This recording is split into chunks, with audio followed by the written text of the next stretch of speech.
Hello, everyone, and welcome back to Silent Hill 2. If you're playing New Game Plus, this is your first UFO encounter. Do tell, because I know vaguely about the UFO stuff and the dog stuff in Silent Hill, like a series tradition, but how does that work here? You find an item along the way, and if you examine it in certain spaces, you will get a cutscene that tells you did it right. And if you do it, I think 3 or 4 times throughout the course of the game, and then use it at the last dungeon in a certain spot, you get the UFO ending. Which is hilarious in this game, by the way. To spoil it, since we're not going to be getting it, we'll be getting a normal ending. This James meets PS2 James. Wait, what? Yeah, PS2 James calls you a clone. Okay, hold on. Did they get the original voice actor for PS2 James to voice him? Sadly, it's all just B-movie, 1950s, early cinema text boxes. Oh, and it's going no, that would have been perfect. Oh, yeah, it would have, but they didn't do that. The UFO endings in this series are so weird in that I don't particularly associate Silent Hill with comic relief. Even like Resident Evil will have comic relief, intentionally or unintentionally, throughout. Whereas from my, again, limited experience, Silent Hill is pretty straight-faced throughout. So the UFO endings, just land different. Because it's just like, okay, at the very end, the game just says, oh, actually, James got abducted by aliens now. Lol, lamau. They exist purely as New Game Plus options to lighten the mood, because the scares have already happened. You already know what's coming, according to the developers. So yes, they just went wild with it. So you get stuff like magical girl Heather Mason, who shoots a laser beam from her magical girl tiara. And there's also a lightsaber in Silent Hill 3. I mean, you already get a katana in the main game, so it's really just a reskin, but you do get a lightsaber, yes. You also get the credits sung by the Silent Hill developers, so that's always fun. Now, there are other multiple endings in these games, aside from, the joke ones. How different, substantially are the different endings, and, how hard do you have to work for them? They're very different, and it really just depends on how you play the game more than anything. One of the triggers for the game is how often do you heal as James when you take damage. Oh, huh. Basically, you have to play the game as if you have a survival instinct for James to have a survival instinct at the end. It's my fate is in your hands. Oh, fuck.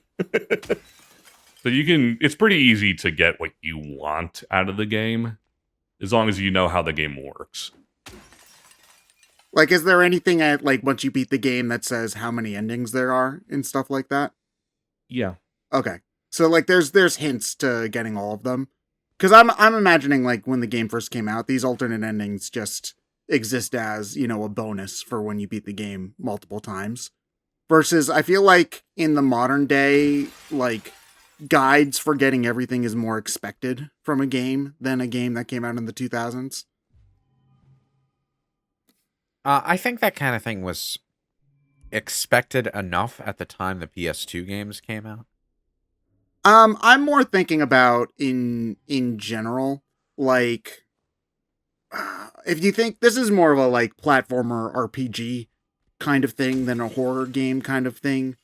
Granted, yes, but from what I remember of especially games before the GameCube era.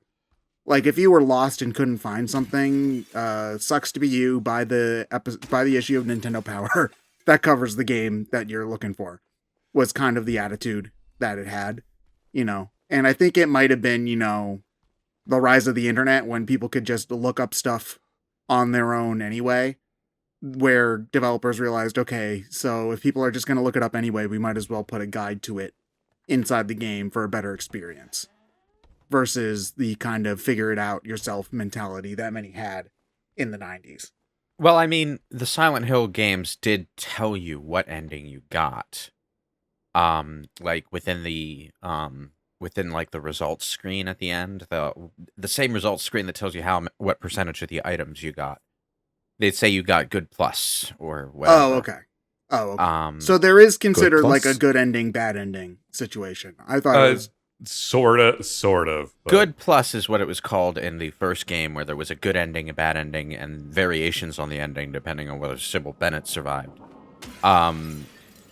But in Silent Hill 2's case, the endings are not actually called good bad. They're just called in water or escape, leave something or- like that. Yeah. Basically, they're named based on what James does at the end. Huh. Okay. Yeah, so there's not inherently a good ending. There's a good enough ending that it's the one I get. But there's no like inherently true ending to anything. I mean, there is a definite bad ending for James, and then there's another ending that is implied to be bad, but like not definitively stated so. Just by implication. You should really get that cough looked at. Yeah. Trying to try all of it. 0, 0, 0, 0, and 0, The, 0, the, 0, the, problem, the problem here is I forgot the code, so I had to look up what on my notes which one it is. Yeah. So this takes a second. Sorry about that. Don't the files go into your like menu? Yes, they do, but I didn't find the file, so it didn't tell me which number I had to start with.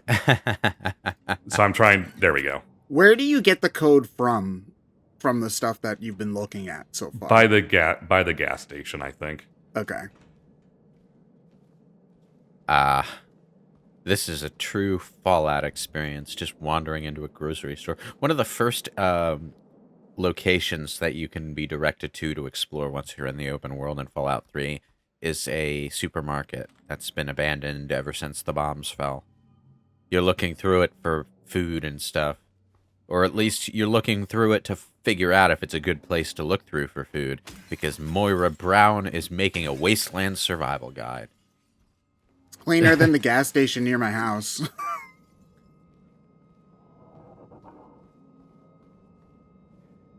Yeah, there's goodies in here. There's more than just the one health drink. There we go. There's a second health drink. I know something funny about you saying there's goodies in here. You're looking at the molded fruit and vegetables. I mean, Time for a considering snack. what James has injected into his body already, he would eat that shit. What are you talking about? Maybe he lives off garbage. You know what's great? I like how you can find ammo for your handgun. On This the is America, shelf- goddammit. On the You need- shelf at the street corner convenience store. This is America, goddammit. This isn't Texas. This is Maine. I'm trying very hard to keep my keep my Boston-esque New England biases in check here. Lewis, don't make this harder for me. Yeah, we have everything we need. We need to head back to Bar Neely's to get the record back in place so we can progress the plot.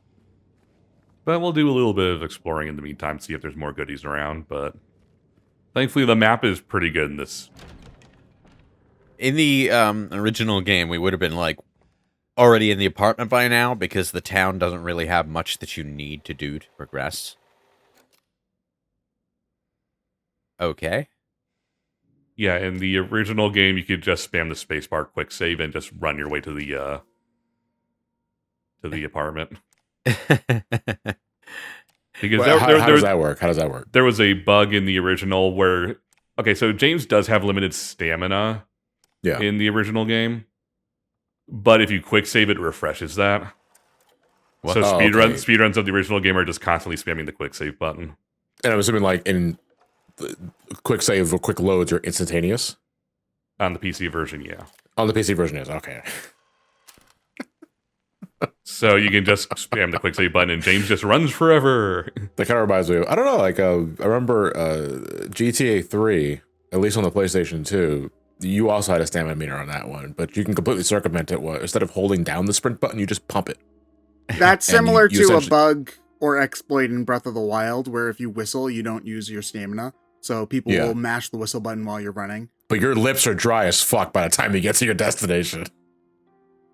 Running through Hyrule whistling like that catches all the enemies' attention, though. So I keep imagining you're going to Kakariko Village, but you got 7 guardians behind you because you couldn't stop whistling. It's an old school MMO mob train.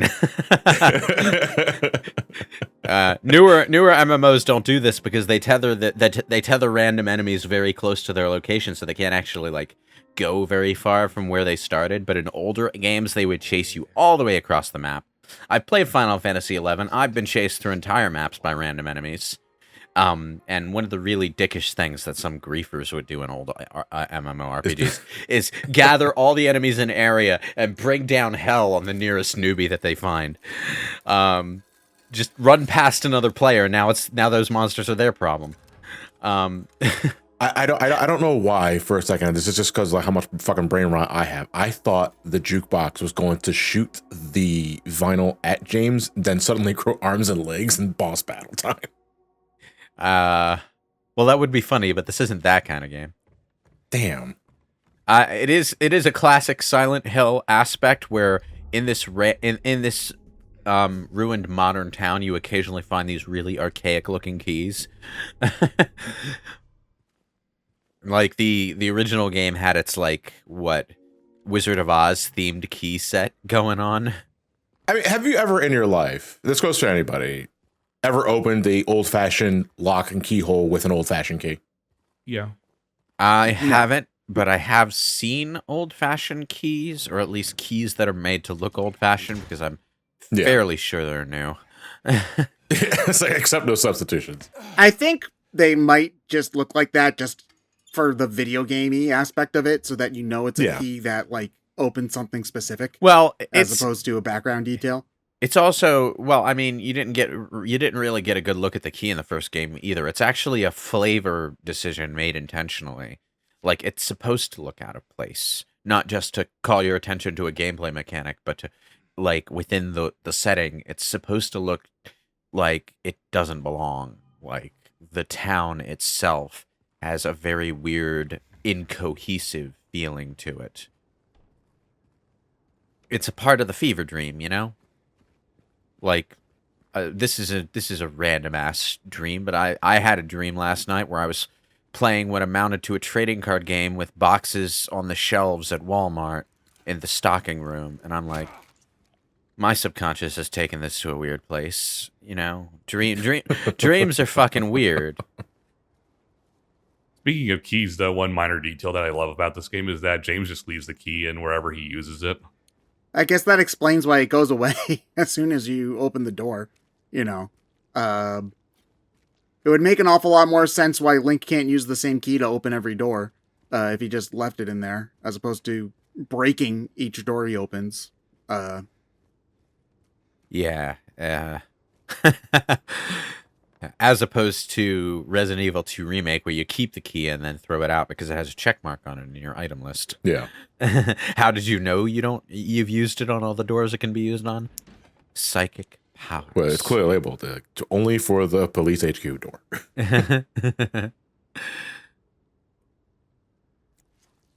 Why would you ever pick that up? What is wrong? It's got a key on it. There's a key under there. How did you know there was a key under there, James? He saw You it. just sense these things. This one has a note on it that says Woodside Apartments. Return the key. Or suffer my curse. James, what's your offer? You know, it's been ages and ages since I've even thought about Courage the Cowardly Dog, but I remembered that episode the moment John said the line. Good cartoon. Do you think Courage could survive Silent Hill? Courage would be the only person to actually want to leave. Like, okay, I'm gonna say this is a weird ass time to be reading your physical paper map, James, because Windstorm. Windstorm and the creatures following behind you. Yes. So these windstorms did not happen in the original game, but they happened here. It's just this thing that happens at specific points while you're exploring the town, and it's your cue to rush through to the next area because there are going to be a lot of monsters out. This is the easiest one because you just get to run through these wide open streets.